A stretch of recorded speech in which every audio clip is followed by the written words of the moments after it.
Kenapa pulang? Cil dicari. Ini mencari kayu aku nih nak. Yang berjual kayu pulang. Ay, maka semalam berjual cikir sitan. Pereranai hastilah aduh tapi anu ada lagi nih. Anak pian tuh kenapa menangis sarus? Harus tahu juga aku udah mengerti nak. Ajim. Di rawa hantu kalau pian tuh jerap padang sabat. Hantu marawale. Ih, Kaina menyusuk di rumah. Ada boleh dong kayak susu sini. Hah? Berenai. mah diubati pang Cil marasnya Cil. Aku nih berusaha lagi nah. Di jajan Rika dehinya Cila itu mah di rawa hantu. Bantu di sini leh. Bantu pian di jerap padang sabat tuh. Apa nunya?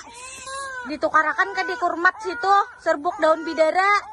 Ada leh. Ada. Berenai nak. Berenai ya us. Ini kan tuh anda hormat. Di mana kampung Melayu semalam? Di Kampung Melayu. Itu tuh anda. Ini barang tinggal.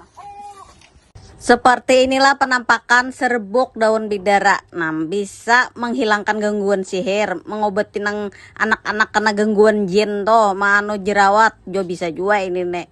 Meremajakan kulit muka, nah macam-macam manfaatnya inilah di Kurmat Kampung Melayu menukarnya. Datangi kena ke situ.